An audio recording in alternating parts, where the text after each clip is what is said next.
Саламатсыздар ма? Қалай көңіл күйлеріңіз? Мен жақсы естіліп тұрмын ба?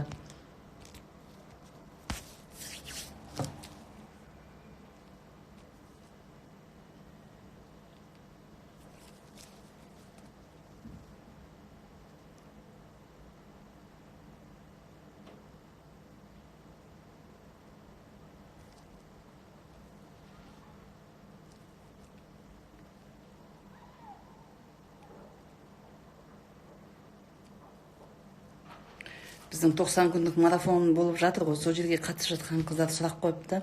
Таза ауаны жұтқанда өңешім неге ауырады дейді. Потому что күшеніп жатады да. Расслабленный состояниеде бисмилла.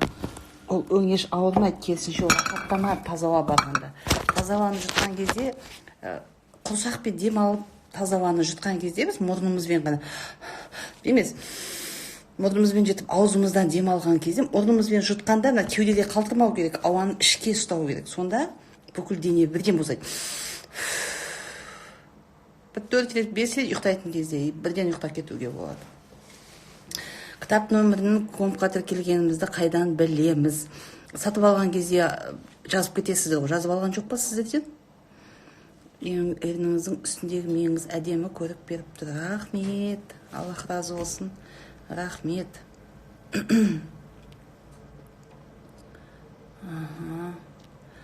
Кітабыңызды алдым, оқып бастадым.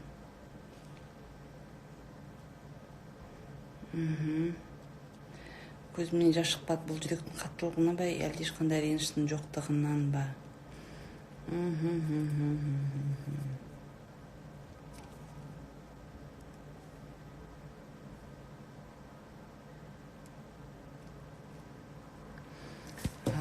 Медитация кезінде вообще жыламайым дейді. Вообще медитацияның шарты, қазір маған сұрақтар келіп жатыр екен, шарты жылату емес, жүректі, миды босату.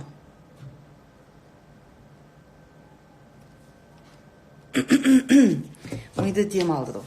Медитацияның шарты сол. Миды дем алдыру керек. Егер біз миымыз үнемі дем алып тұратын болса, ми біздің қажетімізге жарайды. Біз не үшін адамдардан көмек сұрай береміз? Өйткені совет сұрай беретін кісілер болады. Не істесем болады? Алайын ба, алмайын ба, киейін ба, кимейін ба, бастайын ба, жұмыстан шығайын ба, шықпайын ба, не істеймін?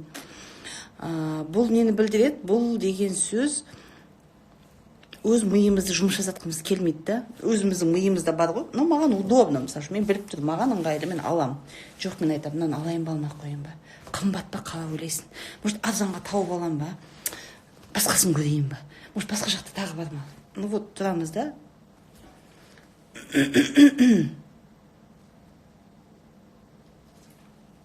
Сегіз 700 дұрыс. Қыдырәлі Мақпал, сіз дұрыс жазыңыз. Бағлан қате жаз көпті. 8708 деп. Мен сіздің сабағыңызға қатыстым, бірақ маған 28 күнді ұстау қиын. Ұлым бұзық айтқан тыңдамайды, соған ұрсып қоя берем. Ұрысқан кезде тыңдайды ма?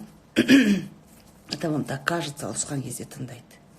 Медитация аяғы ауыр әйелдерге болады, бірақ құрсақпен ауа жұтып балаға нагрузка жіберуі мүмкін. Ол кішкене угроза болуы мүмкін, әйтпесе болады.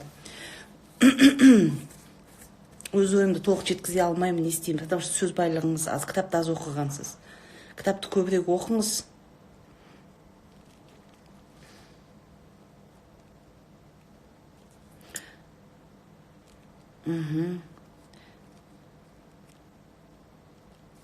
Қазір мен айтайын Бағланға қайттан.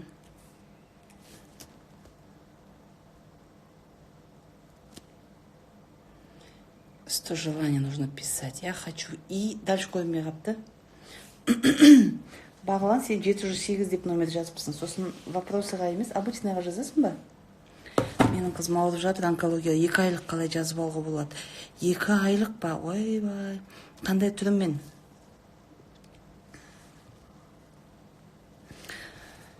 Вообще, 2 айлық балаңыз ауырса, сила мысли бейсанаңызды, түп санаңыздың бәрін қосыңыз. И мына жердегі күдікті, ренішті, қалай болады, не қылады, мың түрлі сұрақтың бәрін жауып тастаңыз. Қорқыныштың бәрін жауып тастаңыз. Вам терять нечего уже. Балапаныңыз 2 айлық. 2 айлық баланың онкологияны көтеріп алуы өте қиын. Сол үшін балаңызға сіз сила беру керексіз қазір. Сіздің күшіңізге, сіздің дұғаңызға балаңыз мұқтаж. Алладан дұға тілеңіз. Дұға тілеген кезде сенімді де, Аллахым, сен мені сүйесің, сен менің балапанымды да сүйесің. Осы қиындықты біз көтереді деп бердің. Бізге бір мүмкіндік берші. Сенімді түрде сұраңыз. 28 күн не ораза, вообще дінге ойдан жаңалық қоспаңыздар. Дінге вообще ешқандай қатысы жоқ, көкетайым. Сондықтан білмеген әңгімеге араласқу деген мәдениетсіздік болып саналады. WhatsAppқа да дайректке Сәтжан жауап бермейді. Мен қазір оған жалобы істеймін. Прям осы жерде айтыңыздар, сонда жауаптың барлығын мен қазір бәрін қолға аламын.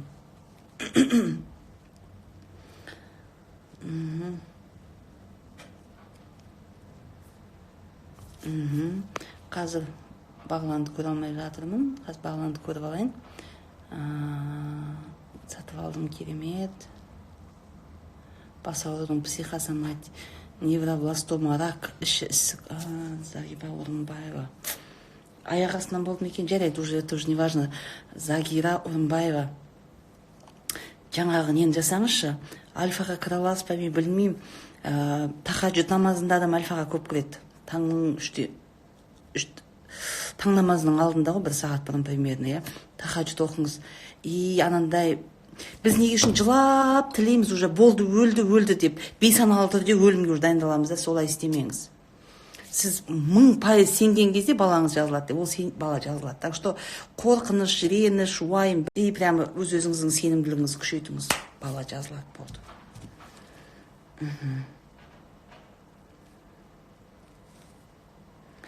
Біздің 90 күндік марафонның ішінде визуализация бар қазір. Баспана алуға визуализация қалай жасаймыз деп көп сұрақ қояды. Кітабыңызды алдым, оқыдым, өте жақсы жазылған. Тамаша. Өзім мұғалім болғандықтан маған сіздің кітабыңызды түсіну қиын болған жоқ. Рахмет. Менің сұрайын деген медитацияны интернеттен алу керек па? Жақында сіздерге жақсы жаңалық айтайын, иншаллах. Маған көптеген Қытайдан, Моңғолиядан, яғни орысша түсінбейтін көп кісілер қатысады. Және де медитацияны біз Будда дінімен шатастырып, йогамен шатастыратындар көп екен. Олай емес. Иншаллах, менің Айдың деген приложением шығады уже жақында, уже дайын болып қалып жатқан сияқты. Сол дайын болған кезде соның ішінде қазақша медитациялар болады. Балаға арналған, ата-ананы ақтауға, қабылдауға, адамдарды кешірімге, вот сондай медитациялар иншаллах болады. Сол кезде бағасы да өте арзан қылып қоямыз, бәрі қол жетімді қылып. Кеше сіңілімен ұрысып қалдым, елден көмек сұрап инстаграмға шығарып қойыпты. Үйінде жолдасы бар, жұмыс жасамай жатыр, жолдасым жоқ деп жазыпты. Сол үшін өзімді жаман сезініп отырмын.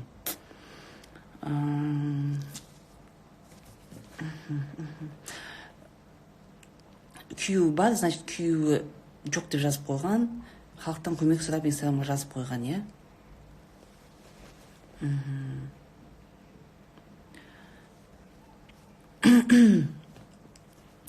Күйеуіңіз сіңіліңізді ол нәрсеге итерген не екенін білу керек. Екінші, ұрсуға асықпаңыз, ұрсуға.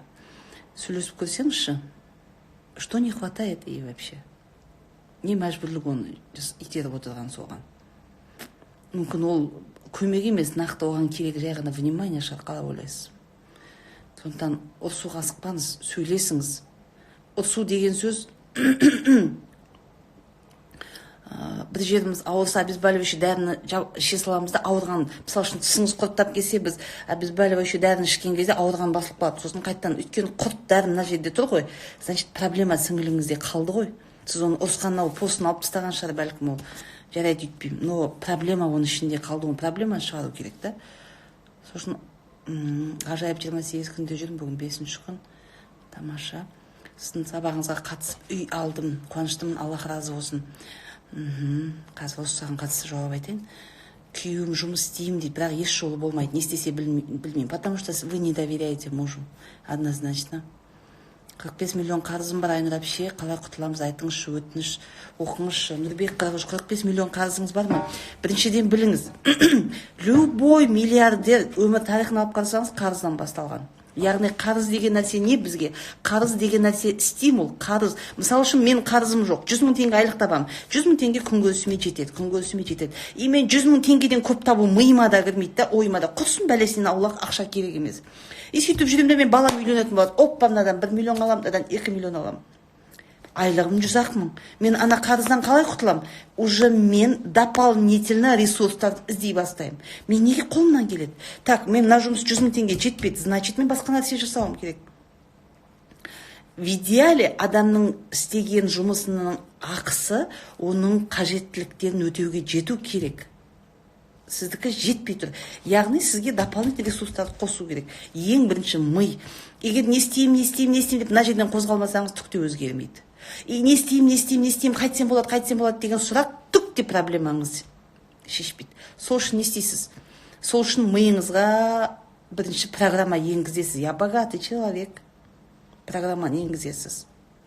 Программаны енгізгеннен кейін дополнительный ресурстарды ойлай бастаңыз. Так, қайдан тапсам болады? Немен айналысуға болады? Қай жерде ақша бар? Қай жерге неге сұраныс бар? Ойланыңыз. Может, сіздің районыңызда наубайхана жоқ шығар, может, бір нәрсе жоқ шығар. Сіз ойлайсыз, ойбай, оны істеу үшін ақша керек, өзім 45 миллион қарызбын. Цель болғанда ақша келеді, однозначно. Цель болғанда келеді ақша. Ол енді бір айта салумен бітпейді бұл нәрсе, иә? Оны кішкене ұзақтау сабақ қой бұл. Аллах бәрімізге разы болсын. Ассаламу алейкум рахматуллахи баракату. Хайнұр ханым түпсана кітабын алму алейкум ассалам жазира. Иншаллах берекелі кітап болсын. Маған аффирмация 0 әсер етпейді. Мүмкін емес әсер етпеуі мүмкін емес. Видимо, либо сіз сенбей айтасыз, либо өте аз айтасыз. Аффирмацияны айтқан кезде рахаттанып айту керек. Мен тұрмысқа шықтым. Постепенно айта берген кезде біздің миымызға бұл программа, установка миымызға орнаға бастайды. Орнаға бастағаннан кейін миыңыз сенеді. Сол кезде сіз сол состоянияға келесіз, мен тұрмысқа шықтым. Как будто вы уже тұрмысқа шығып кеткен состояниеде жүрген сияқты боласыз да. И осы моментте закон притяжения жұмыс жасайды.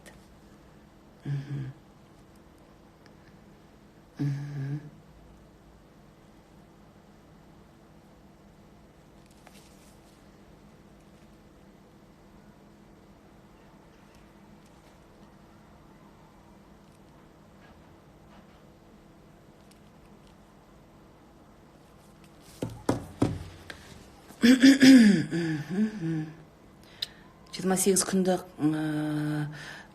күндік техниканы ғажайып 28 күн біз 10-11 ақпан күндері керемет күшті сабақ өтеміз.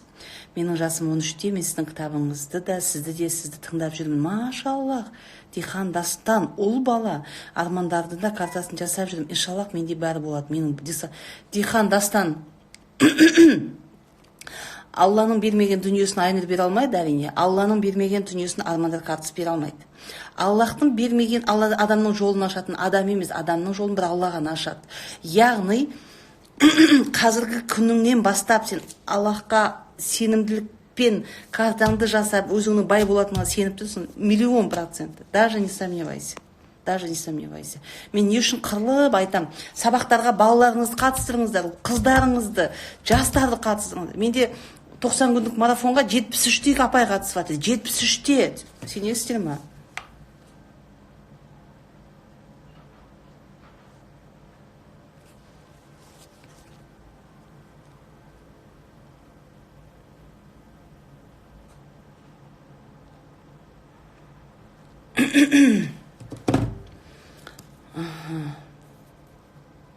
Айнұр ханым, маған кеңес беріңізші, менде тек жаман ой болды. Сабаққа қатысыңыздар. Ғаламның молшылық банкі дегенге чек жазуға сенесіз ба? Жалпы адамның сенген техникалардың барлығы жұмыс жасайды. Біз неге сенеміз, сол жұмыс жасады. Ол феншуйда солай да, мысалы үшін өткенде бір келіншек қоймайды, мен феншуймен үйім сатып жібердім. Потому что ол үйінің өтетініне сенбейді да, феншуйды жасайды да, сосын дейді, о, мен феншуйды жасадым, енді өтеді. Вот осындай сенім ғой адамды жұмыс жасатқызатын негізінде. Садақаны бергенде қандай сөз айтамыз? Аллахтың нұры жаусын деп айтасыз болды. Аллахтың нұры жаусын. Сабақ 5000 теңге. Гүлбека ханым, шолпан жаным, қалайсыз? Енеме ренжіп қалдым. И что? Не ұттыңыз содан? Не ұттыңыз? Мен сіздің онлайн сабаққа 3 рет қатысып, жақсы нәтиже болып жатыр. Альхамдулиллах. Енеме ренжіп қалдым. Вообще, ренжіп қалу деген бар ғой, өте бір невыгодный техника ғой. Бұл да бір техника, ренжіп қалу деген. Біздің бейсаналы түрде біз ренжіп қалған кезде күшті да. Обычно енең жұмсайды, оған шай беру керексің, оған не керек, мама, бүйтейін ба, сөйтейін ба. Ал ренжіп қалса сөйлемейсің, классно да. Бейсаналы түрде бұл выгодно. Бізге неприятный моменттердің қай-қайсысы бізге бейсаналы түрде кішкене тиімді болып тұрады да. Өзімізге саналы түрде, конечно, не выгодно, нам плохо, бір түрлісің, но мына жағымызда кішкене выгодный дүниесі бар. Өзіме деген сенімсіздік көп болды, не істесем болады? Сабаққа қатысып көріңіз, жаным. Күйеуім жұмыс таба алмай жүр, не істесек болады? Во-первых, сіздің сонда сіз өзіңізге қатысқанды жақсы көресіз ба? Ал арман қатысын жоққа шығарып тұрсыз ба? Ренжімеңіз. Жоқ, сіз мені түсінбеңіз. Армандар. Если мен өзім армандар картасын жасап жүрсем, қалай мен оны жоққа шығарам? Мысалы, қараңыздар. Мен не айтамын сабақта? Құдай бермеген нәрсені мен берем, болды мынау бүйтеді сөйтеді деп айтпаймын. Біз ең бірінші ата-ананы ақтаудан бастаймыз. Ең бірінші адамдармен отношениеден бастаймыз. Яғни сен Аллахтан бір нәрсе сұрау үшін Аллахтың талабын орындау керексің. Аллах тағала айтты, сен әке-шешеңді ренжітпе деді. Туыстарыңмен жақсы қарым-қатынаста бол деді. Бауырларыңмен аралас деді. Көршіңнің хақысын бер деді. Садақа бер деді.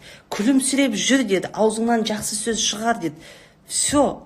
Сен 100 000 теңге айлық беріп отырған бастығың қандай талап айтады, сен соны өліп талып таң атқанша істейсің.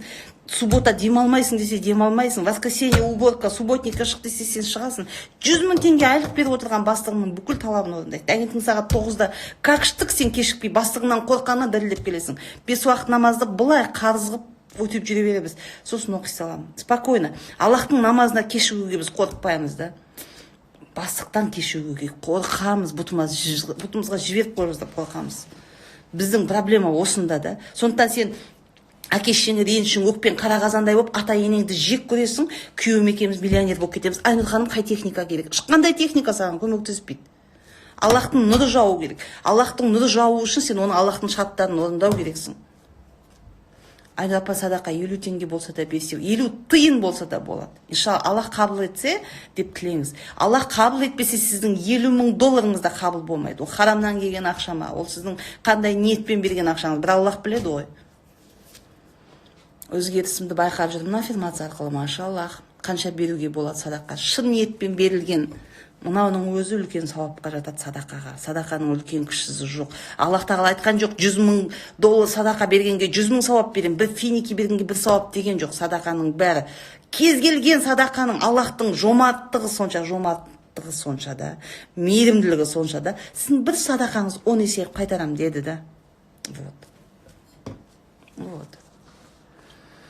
Менің подругам давлениемен құлаған, соны қалай дұға тілеуге? Ой-бой. Стресс қой ол кісінікі де, Аллахтан тілеңіз. Құрбыма денсаулық бер Аллахым. Бір мүмкіндік бер Аллахым деп. Мен жолдасымен көп ұрыс қалам, 4 жақ жақсы жүрем, және ұрысамыз.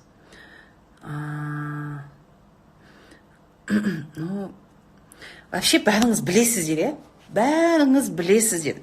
Қазір адамдардың бәрі ақылды. Қазіргі уақыт білімнің уақытысы, молшылық байлықтың уақытысы. Байлық деген тұр, ақша деген тұр, бәрі бар. Білім деген жетіп тұр да. Қазір просто пысықтардың уақытысы. Жалқауларға, конечно, шанс всегда жоқ и болмағанда. Вот, мен сізді ютубтан тыңдап жүрмін, оның сабағыңызға қатысқым келеді. Қатысыңыз, иншаллах. Жаңағы күшті сұраққа жауап берейін деп үміт қалдым. Баламды жатысқа шығарда қандай мотивация беруге болады орын алу үшін? Бірінші айтыңыз, балам, ботақаным, егер сен орын алмай қалсаң да мен сені шексіз жақсы көремін. Сенің қатысқаның мен үшін жетеді, соның өзі маған үлкен жеңіс. Все, балаңыз мен жеңіп қалсам, мамама позор болатын болды, мамам ұялатын болды ау деген қорқынышынан құтылады. Все, содан құтқарсаңыз болды. көп жағдайда балалар энт тапсырғанда, жарысқа барғанда, олимпиадаға қатысқан кезде өздерін ойламайды, әке шешесін ойлайды. Бірінші әке шешесін ойлайды. Мам, мен осынша ұпай алдым, осындай болдым. Бірінші соларды ойлайды. Бірінші ала алмай қалса, бірінші әке шешесін ойлайды. Қалай айтам, жүрегі ауыратын болды. Мамамды ұятқа қалдырдым. Мамам сенімін ақтай алмай қалдым. Мамам мені асырап бағып жатыр. Мүмкін сізге айтпайды, ол бейсаналды деп осыны ойлайды. Асырап бағып жатыр, а мен болсам мені бір энтін тапсыра алмай, немесе жарыстан орын ала алмай жүрмін. Мен ақша төлеп осыған қатыстырып еді. А менің жүрісім мынау деген ой болады да. Так что жеңілістен кейін жеңіс однозначно болады. Сондықтан еш жеңіліске мойымасын балаңыз. Ол однозначно жеңіске жетеді. Күйеуім жаман жерлерге көп барады, еще маған сенбейді, аузына келгенін айтады. Мен оған адалмын десем де сенбейді, или сенгісі келмейді, не істесем болады, өтініш жауап беріңізші. Күйеуіңіз сізге сенеді. Сіздің, видимо, оған адалмын, ештеңке істемеймін, бүйтпеймін, сөйтпеймін деген қорқыныш состояниеңіз ұнайды. И сізді мынандай крючокта ұстап отырған ұнайды. Сәл бүйтіп бастасаңыз, сен что-то нету, біреуге барып жүрсің, біреуің бар деген сияқты. Сіз жоқ деп шырылдап кетесіз да. Так что будьте спокойны вообще. Неден парить етіп жүрсіз? Күйеуім қатын алғанын қоймайды, не істесең болады. Түсінбедім, как қатын алғанын қоймайды. Сіз кімсіз сонда? Кімді алып жатыр тағы да?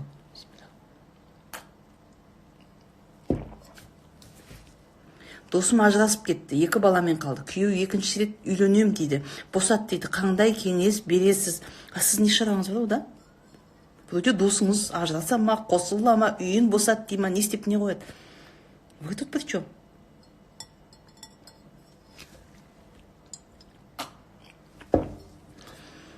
Менің күйеуім карта ойнап ақша табады, мен оны жарата алмаймын. Ол қоймайды, мен не істеймін? Дұға жасайсыз, Аллахтан ғана сұрайсыз. Күйеуіңізге иман тілеңіз, визуализация жасаңыз, күйеуіңізбен екеуіңіздің намаз оқып жатқандарыңыз, Меккеде жүргендеріңізді. Адамның жүрегінде иман болғанда харам істерге бұрылмайды да. Енді тапсыратын едім, қандай аффирмация айтуға болады? Мен жеңімпазбын. Аллах мені сүйеді, Алла мен жағдайымды жасап қойған. Өмірден балам кетті, не істеуге болады? Ештеңке істемейсіз. Сағынасыз, қиналасыз. Сондай период өткізу керек. Ешқандай психолог Аллахтың берген өмірін. Бұл өмір кетіп жатыр. Өліп жатыр, туылып жатыр, өліп жатыр, туылып жатыр. Это жизнь, өмір. Өмірде ешкім тоқтата алмайды. Ертең бәріміз өлеміз. Аллах иман берсін балаңызға. Жаңа күйеуімен ұрысып қалам. Бәріміз білеміз да, бәріміз адвокатпыз ғой. Мысалы үшін, біз қараңыздар, күйеуімізбен ұрысамыз нормально да. Қандай адамсың, бағасын түсінбейсің, маған внимание жоқ. Ұрысамыз. Представьте, сіздің келініңізге балаңыз жамандап тұр. Балаңыз маған внимание бермейді, қарамайды, не істемейді. Сіз не дейсіз? Сабыр сақта. Еркекке тисе берсең, ертең оны шаршатып аласың, жалықтырып аласың. Сол үшін сен үндемей көн, өзің еркеле, өзің жақсы қадам. Сіз білесіз да оның бәрінші. Сіз если біреу сізден совет сұрап келсе осы нәрсені, сіз айтасыз четко. Қазір мен айтсам да сіз айтасыз. Прям ойда су ішкенде өте мәдениетсіз көрінеді, және мына жақтағыларға жаман естіледі, ренжімеңіз. Жарайды, қабылданды, ренішіңіз. Олай істемеуге тырысам, бірақ мен көп сөйлеген кезде аузым құрғап кетеді. Айтқан әрбір сөзіңіз керемет, рахмет, жандарым. Ханым, кітабыңызды алдым, оқып жатырмын, керемет кітап, рахмет. Өзім өзгеріп, айналамдағылар өзгеріп жатыр. Сізге Аллахтың нұры шексіз жаусын. Әмин, әмин. Жылан түсінде көріп оянам, шошын, не істесе болады. Аятул Курсini оқып жатсаңыз, мен жалпы түске сенбеймін, түске амал қылмаймын. Садақаны қай қолмен бергеніңіз? Оң қолмен. Оң қолыңыз бергенде сол қолыңыз білмей қалсын дейді. Здравствуйте, чудо-женщина. Спасибо за вашу мотивацию и направление. Мы с мужем на чудесном 28-х. Когда начинаем спорить, говорим одно маятник, потом следует улыбка. Сізге алғыс. Машаллах. Это результат. Вообще, естеріңізде болсын, кімнің қарызы бар, кімнің ақшадан проблемасы бар. Үйдегі энергетиканы жөндеңіздер. Үйде тыныштық сақтаңыздар. Айқай-шу болған жерде, ұрыс керіс болған жерге ақша келмейді, естеріңізде болсын. Коронавирус туралы айтыңызшы, ол туралы түк білмеймін да, оған басымды да ауыртпаймын, ода шаруам да жоқ, одан вообще менің қатысым жоқ ол нәрсеге. Мен айдылада Қытайдың проблемасында шаруам жоқ, қыздар, жандарым. Өзім проблемам жетеді, кешкі тамаққа не істеймін, ана келесі тренингқа не кием деген проблемаларым бар да. Ана Овечкиннің түсіне алмай жүрмін сабақтарын, оны қалай түсінемін, неше рет оқу керекпін. Зеландтың кітабы бар, мына жақта менің проблемам жетеді да. Коронавирусқа менде уақыт жоқ. Кешірім өтінемін, су ішейін. Өте жаман естіледі, түсінемін. Сіз деген сөз күшті айтасыз. Бүкіл проблема әйелден ба сонда? Неге сонша әйел адамды төмен қылдырып көрсете бересіз? Алланың алдында еркек болсын, әйел болсын теңбіз. Гүл Акимжанова. Өкінішке орай, өлсеңіз өліп кетіңіз, сіз еркекпен тең емеспіз. Аллах тағала не деді? Егер мен әйел адамға Аллахтан басқа біреуге құлшылық қылатын болса, күйеуіңе құлшылық қыл деп бұйырған болар едім дейді да. Сізді еркектің қабырғасынан жаратты. Бірінші еркекті жаратты, екінші сізді жаратты. Үйдің үлкені бірінші туылады, кішісі екінші туылады. Үлкеннің құқығы сондай, кішісінің құқығы сондай. Үлкені жауапты, кішісі ерке. То же самое, еркек жауапты, әйел ерке. Қалай болған күнде де сіз одан төменсіз да. Сіз одан теңбіз деген кезде сіздің күйеуіңіз подкаблучник болып кетеді. Потому что оның әйелі өзімен тең да, ол ешқандай да күшті емес, ол ешқандай ақылды емес. Потому что оның әйелі өзімен бірдей әйелі бар да. Так что тең емеспіз. Тәкаппарлығыңызды сындырыңыз. Шымкент жарылып жатыр, кітап жоқ деп. Так, қазір жауап береміз. Мүмкін емес кітап болмауы. Қалайсыздар, қыздар, жігіттер, үндемей қалдыңыздар. Шымкентте кітап жоқ деген айқай-шу болып жатыр дейді, соған жауап берсеңіздер. Естілмейді, су ішкеніңіз трубочкамен, трубочканы әкелуді айтсаңыздар. Трубочканы табуды айтсаңыздар. Қызым садикке бармайым деп жылай береді, не істесем болады. Қыздар, жігіттер, балаларыңыз садикке барғысы келмей жылай беретін болса, алғашқы 5-6 күн жарайды адаптация. Барғысы келмесе, значит, бір нәрсе оған ұнамайды. Біреу оған тиіседі. Біреу мазасын алады. Ұнамайтын бір нәрсе бар, соны кішкене табу керек.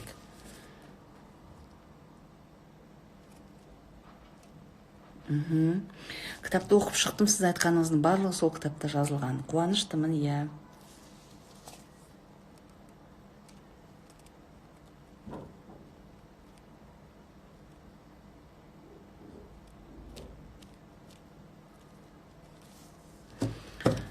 Прямой үшін дворға шықтым, да? Тараздан қалай аламын. Түпсана ұтысы парақшасына кіріңіздер, сол жерде барлық қалада тұр. Бүкіл қаланы түпсана ұтысы парақшасына кірсеңіздер айтады.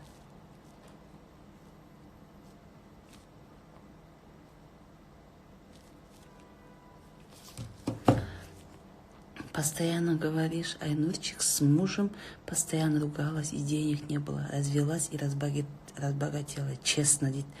Нақсы, ойбай, бұл пропаганда емес. Күйеуімізбен постоянно ұрсатымыз, ақша болған жоқ. Постоянно развелась и разбогатела. Честно. Ну, можно было бы и не ругаться. Можно было бы и деньги оставить, и мужа, да?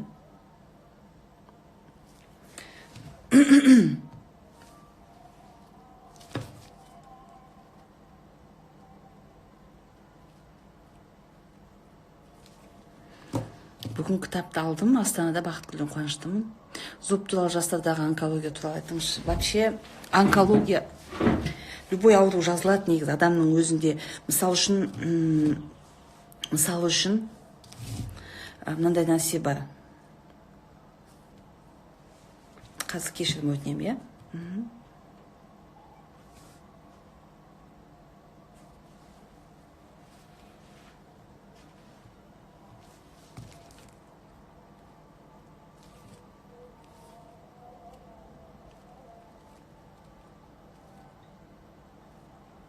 Ой, мама.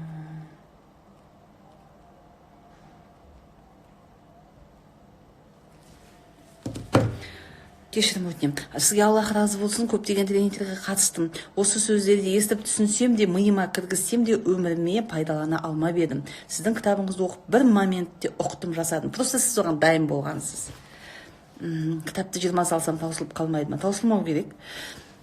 Негізі кез келген аурудан жазылуға болады, оны қазір барлық адам біліп алған сияқты.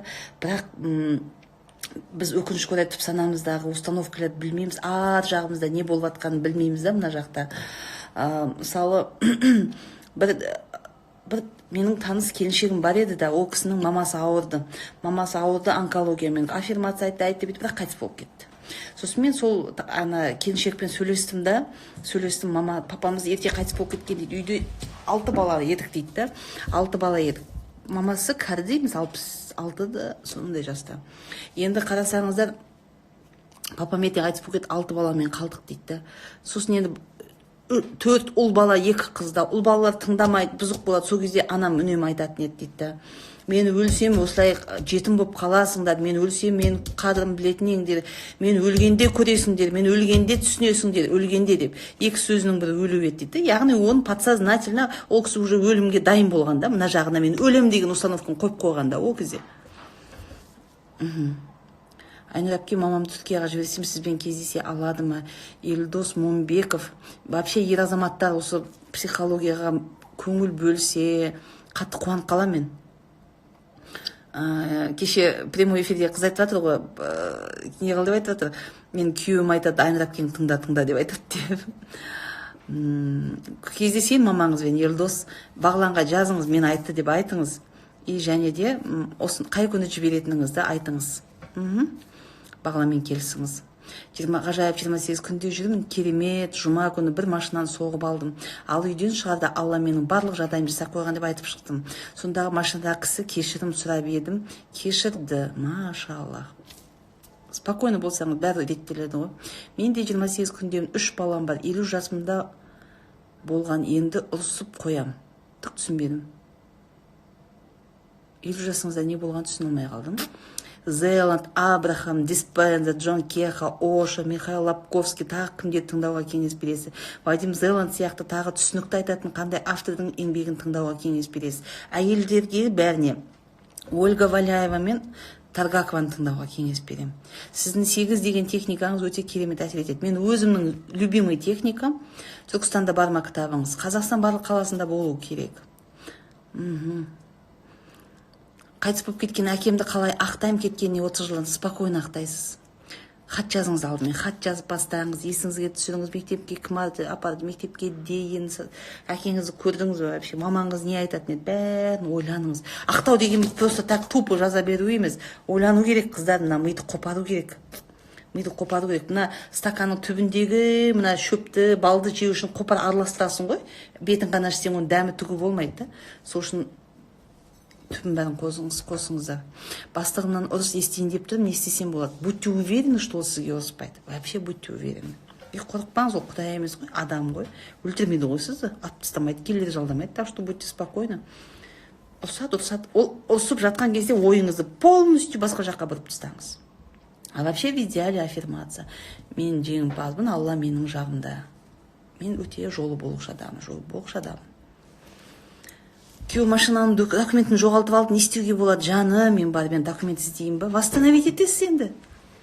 Луиза Хей, Тарсунов и вы. Рахмет, аяулы Айдарбек. Аллах разы болсын. 8 техникасын 10-11 күні қосыңыз. Без проблем, қосамыз.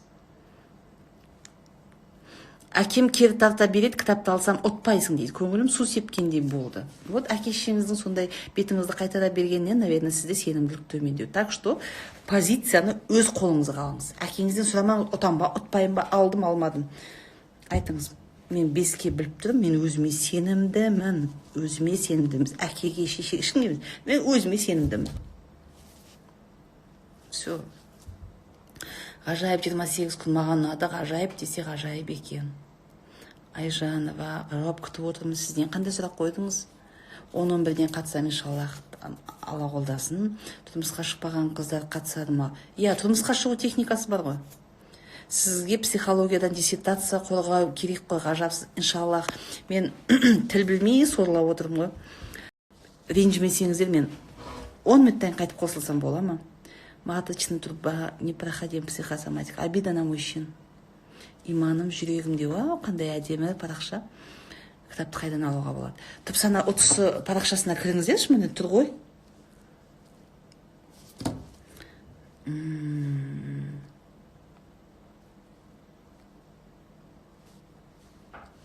Міне тұпсана 30 парақшасында тұр, міне.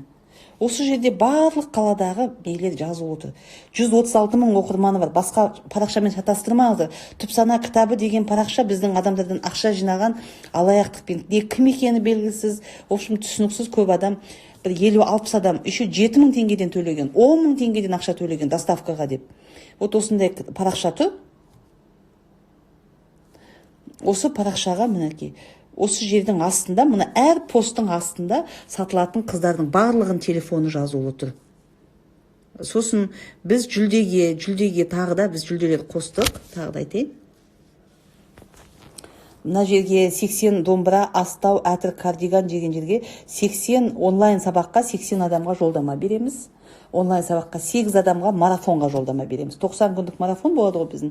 Соған 8 адам, ол 50 мың теңгелік, 8 адамға марафонға жолдама, 80 адамға онлайн сабаққа жолдама. Яғни 88 жүлде тағы қосылды. Ренжімесеңіздер, мен 15 минуттан кейін, тура 15 минуттан кейін қосыламыз. 18:37 болды ма? Сізде 19:21:37 ғой, я? 21:50-де кездескенше. Давайте 21:00-де кездесейік. 22:00-де. Мен алжыдым. Сіздер мағаннан ішкізбей қойын, мен миым істемей жатыр. 22:00-де кездескенше. Күшті техникалар айтам.